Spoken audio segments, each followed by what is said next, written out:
Hey, Rabbi Josh here. So listen, you couldn't make this stuff up if you tried, right? I mean, it's crazy, right? Am I talking about this week's news or this week's Torah portion? As usual, the answer is yes and yes. I don't need to tell you what's happening in the news, but if you missed it, let me tell you what goes down in this week's Torah portion. God tells Abraham that God's going to destroy the cities of Sodom and Gomorrah because they are wicked. They're terrible. And they're not terrible because of all the reasons we've learned about in our Christian-dominated society having to do with sex and sexuality or anything like that. No. In our tradition, they're terrible because they are terrible to outsiders and visitors and what you might call immigrants. Really, really terrible. So God's going to wipe them out.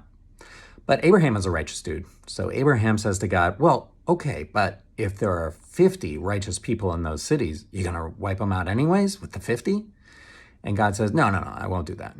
And Abraham says, well, okay, what if there are 45 righteous people in those cities? You still going to wipe them out with the 45? And God says, no, I won't do that either. And 40, and 30, and 20. And in this amazing bargaining session full of chutzpah, Abraham bargains God down to 10 righteous people, and God finally agrees, okay, if there's even just 10 righteous people in these cities, I won't wipe them out. So they go their separate ways, and very next thing that happens is a visitor comes to Sodom, and they are terrible to him, and God wipes them out. Some righteous people are saved from that, and it's unclear if they were the 10 or there weren't quite 10, but in the end, the cities get wiped out, and a handful of righteous people or so get saved. Now, I hope that doesn't happen here in our scenario, and I don't think it'll happen like that with all that kind of destruction.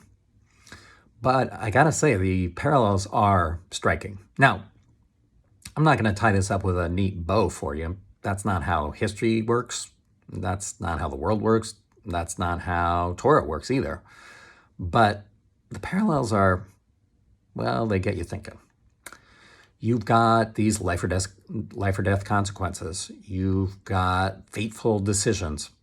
And most of all, you have our spiritual ancestor Abraham insisting that we get the count right, that we know exactly who's in that city, that the count serves justice, and that no injustice be done because the count wasn't fair and accurate.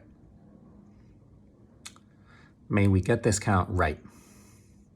May justice be served, and may peace prevail. Shabbat Shalom.